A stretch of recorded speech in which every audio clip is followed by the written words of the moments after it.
정부가 제대로 이거 PF를 막고 있는 거야. 그런데 왜 건설사들을 자꾸 도와주지? 건설사를 도와주려면은 금리를 올리면 안 되죠. 이자 부담이 늘어나니까. 금리를 안 올리다 보니까 환율은 올라가니까 물가는 상승해. 서민들이 힘든데 이거 뭐 하는 거야? 큰 회사들을 몇 개 시뮬레이션을 돌려보니까 우리가 알만한 큰 회사 한 두세 군데가 거기도 자본 잠식이에요. 서울의 아파트 미분양이 지금 몇 년 만에 500가구를 넘어섰거든요. 그 미분양 현장들이 준공이 된 데도 있어요. 근데도 다 안 팔린 거예요. 어떻게 싸게 팔아야죠.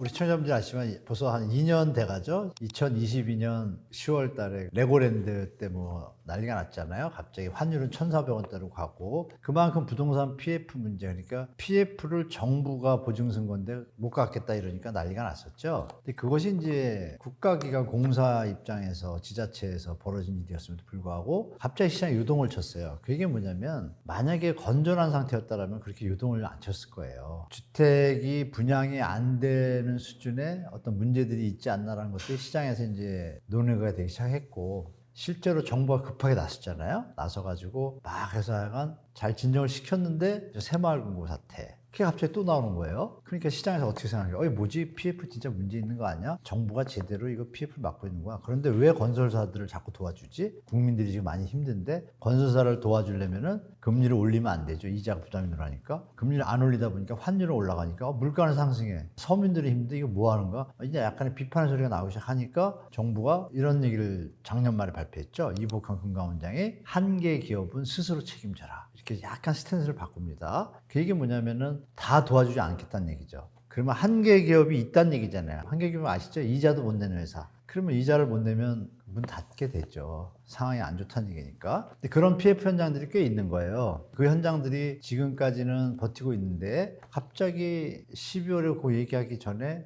9월 달인가 PF 로드맵을 발표해요. 뭐 이렇게 해서 하겠다 했는데 태형건설이 팍 터졌죠. 이것도 뭐지? 또 시끄러워졌어요. 태형건설은 작은 회사가 아니잖아요. SBS라는 회사가 옆에 있고 TY홀딩스라는 지주회사가 있고 큰 회사인데 왜 태형건설이, 이러면서 내용을 들여다보니 다른 우리 보도에서 보신 것처럼 땅 비싸게 사고 분양이 안 될 수준에 지금 가격이 너무 높아가지고 꼭지점에 가는데도 계속 공격적으로 땅을 사고 사업을 막 진행한 거예요. 욕심이 과했던 거죠, 제가 볼 때. 이런 거죠. 옆집 과일이 장사가 잘 돼서 막 비싸게 더 사왔어요. 근데 갑자기 사람들이 살 수 없는 가격대가 됐어요. 요즘 금사과처럼. 안 팔리잖아요. 그러면 사과 농가도 사실 수익이 줄어요. 안 팔리니까. 가격이 올랐으면 그만큼 비중을 맞춰가지고 팔려줘야 되는데 사람들 심리가 더 안 사게 되잖아요. 이런 현상이 이제 부동산에도 온 거예요. 가격이 꼭지점에 왔기 때문에 더 이상 안 팔린다. 그러면 뭐예요? 가격을 낮춰야 되잖아요. 낮춰야 되는데 자금 수급이 어떻게 됐어요? 이미 이렇게 파는 것에 맞춰서 대출을 받았고 팔아야만 되는데 안 팔리잖아요.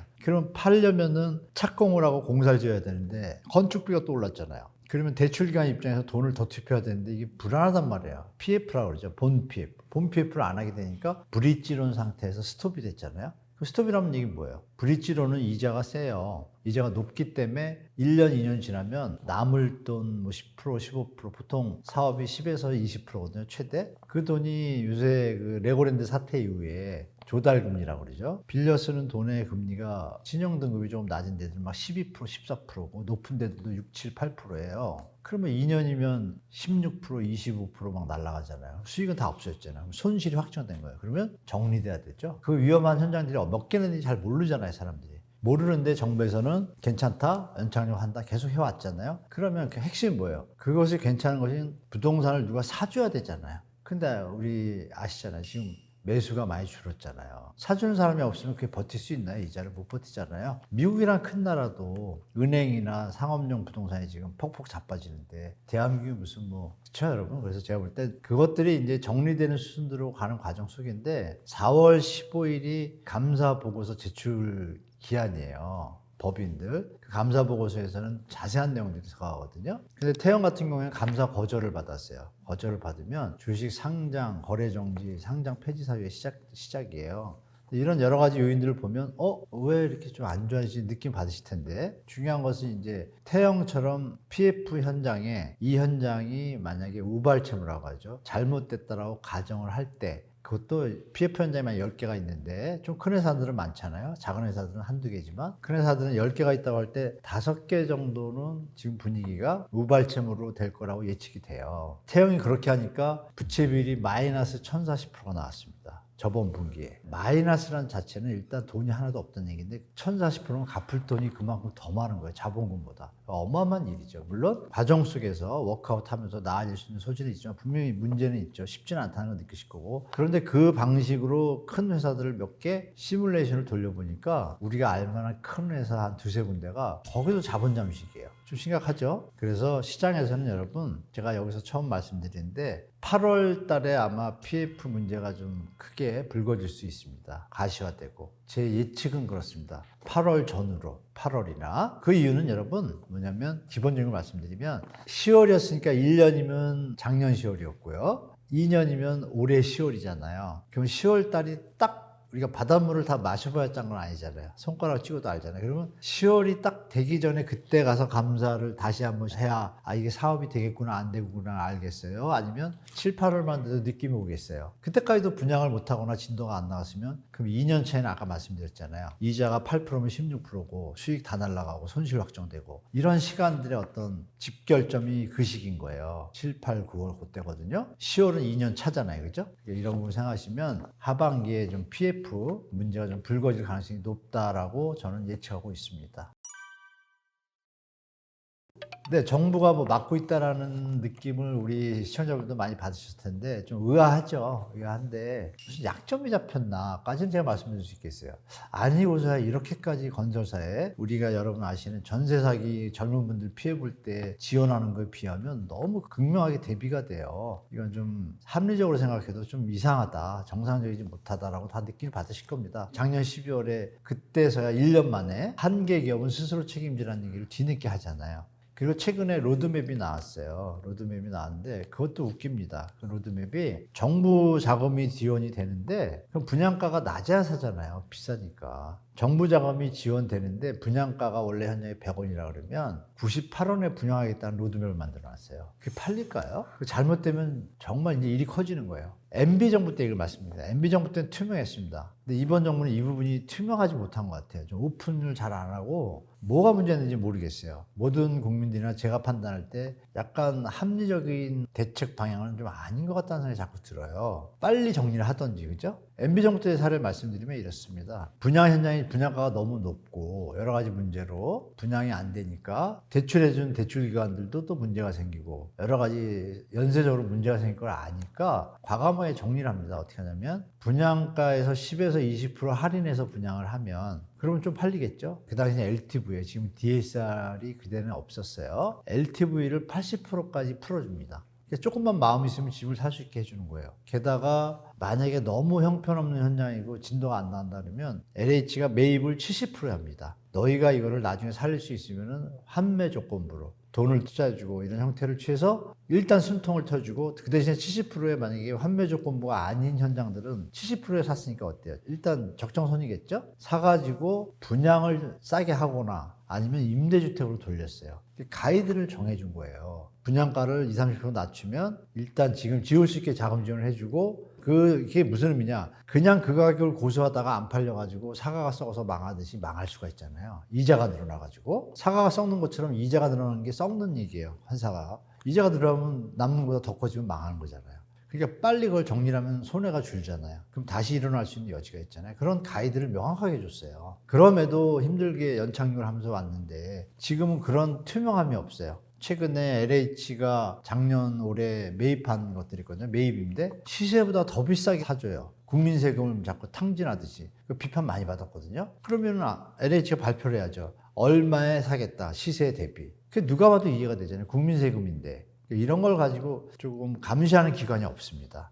그래서 제가 볼 때 이 PF 문제가 건설사를 도와주는데 지금 올인이 돼서 좀 합리적인 방향으로 가고 있지는 않다. 요번에 이제 또 총선 결과로 인해서 더 이상 이렇게 좀 편향적으로, 물론 현장 중에서 좋은 현장인데, 사업장인데 일시적으로 금융기관들이 조금 경색이 돼서 이자도 높고 이러면 정말 좀 힘들잖아요. 이런 것들은 도와줄 만하다고 봐요. 근데 전제 조건이 아까 말씀드린 뭐예요? 분양가를 10% 좀 할인한다든지 이럴 때 정부가 도와주면 같이 살고 좋잖아요. 국민들은 조금 저렴하게 사고 안정적인 데를, 그런데 건설사는 또 수익은 좀 덜 나지만 바로 정리가 돼서 더 이자를 안 내도 되고 도움이 되고, 국가도 돈 들어간 거 안전하게 회수하고, 이런 형태를 취하는 현상도 많아요. 그걸 빼고 나머지 그렇지 않은 현상들을 빨리 정리해야 되지 않습니까? 거기까지 도와주겠다고 하니까 이게 약간 비판적 시각이 존재하는 것 같습니다. 그래서 이런 부분들은 정부가 좀 이번에 총선을 계기로 해서 좀 더 합리적으로 국민의 세금을 갖고 국민을 위한다는 취지하에서 어떤 정책을 좀 다시 한번 재조정했으면 좋겠다고 좀 말씀드리겠습니다. 정부가 작년 한때 7만 원 근처까지 갔다가 뭐 미분양 문제다, 그리고 PF 대책이 나오고 나서 미분양이 조금 감소했습니다. 한 5만 대까지 내려왔다가요, 갑자기 한 3, 4개월 전부터 미분양이 증가하기 시작합니다. 여기는 중요한 게 뭐냐면 그동안 분양을 좀 안 했잖아요. 건축비 상승으로 인해서 현장들이 분양을 약간 지연한 데들이 많습니다. 이 부분들이 이제 분양을 할 수밖에 없습니다. 더 이상 버틸 수가 없잖아요. 안 하면 안 되잖아요. 그러면 분양가를 낮춰서 해야 되는데, 아까 말씀드린 대로 사업 자체를 이 분양가에 팔았을 때 이자도 갚고 자기들도 10% 이익이 남는데, 이걸 10% 갖고 남는 게 없잖아요. 근데 시행사들 욕심이 있잖아요. 팔릴 수도 있지 않을까. 그걸 고수하다 보니까 안 팔리는 미분양 현장이 나오기 시작하는 거예요. 그 현상은 어떻게 되겠어요? 자, 이자랑 계산하시면 돼요. 조금 더 갈수록 이자가 늘어나니까 빨리 하루라도 이제 분양해야 되는 거예요. 왜? 정부가 PF 대출 지원책을 써가지고 자기 현장이 해당될 줄 알고 기다렸는데 물 건너가면 어떻게 돼요? 빨리 답을 내야 되죠. 빨리 분양을 해가지고 정리를 하든지 뭘 해야 되겠죠. 아니면 파산하든지요. 그러니까 이제 분양이 좀 늘어날 거예요. 하반기에. 늘어나는데 거기서 분양가를 고집하면 어떻게 돼요? 다 봤잖아요. 그동안. 현재 분양가 너무 높다라는 거. 서울 일부의 선호 지역은 분양가가 높음에도 불구하고 쫓아갈 수 있는 가시화가 있지만 나머지는 그렇지 않잖아요. 그래서 서울 일부 선호 지역을 빼고 나머지 현장들은 앞으로 시장이 좀 어려워질 것 같다고 좀 보고 있습니다.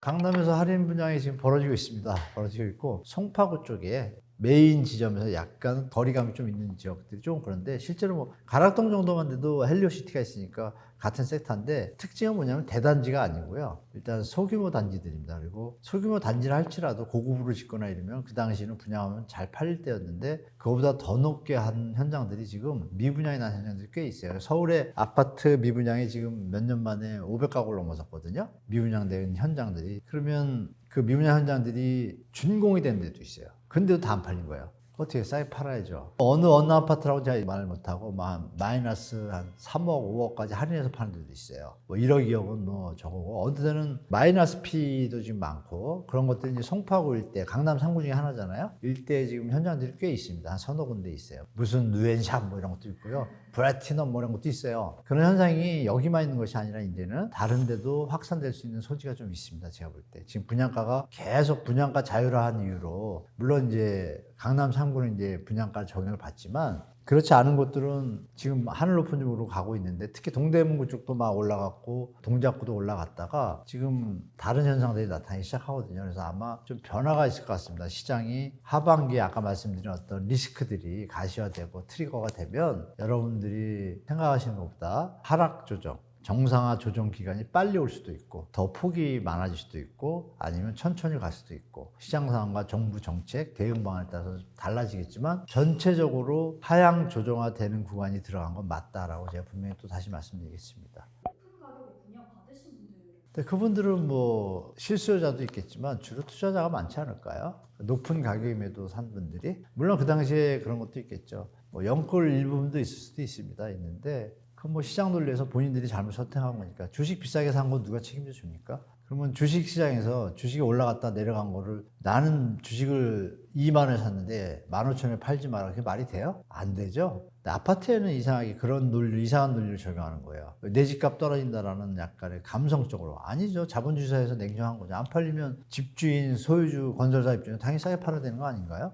그걸 왜 산 사람이, 나는 사과를 10,000원에 샀는데 옆에서 얘기 잘해서 9,000원에 팔았어요. 그걸 야단칠 법적 근거가 있습니까? 없잖아요. 다만 감정적으로 그 마음은 이해하지만 그건 자본주의 논리에 배치되고, 드릴 말씀은 그거죠. 너무 높다 생각하시면 막 사지 마시고 좀 기다려 보세요. 그러면 안 사면 내려오잖아요. 내려온 다음에 사시면 되지, 굳이 그 비싼 가격에 그 집을 사신 다음에 하소연하는 그런 상황은 좀 안 만드시는 게, 미리 대비하시는 게 좋을 것 같습니다. 플래티넘이나 루엔샵 이런 것들은요, 한때 청약 경쟁률이 2,900대 1이었어요. 그럼 불과 몇 년 전에 그랬던 현장이 지금 이런 현상을 빚었다는 것에 대해서 여러분 잘 생각하셔야 됩니다.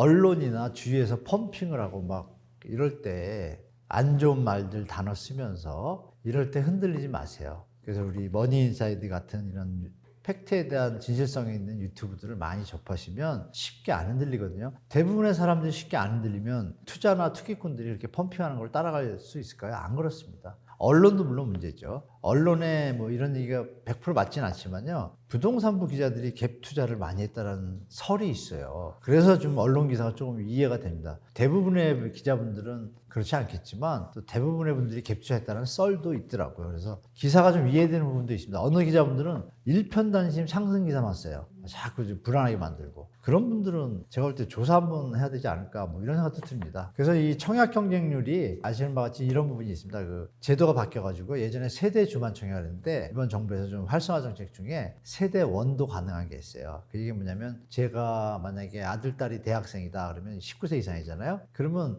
아파트 청약을 제 안사람 4시 다 할 수 있는 거예요.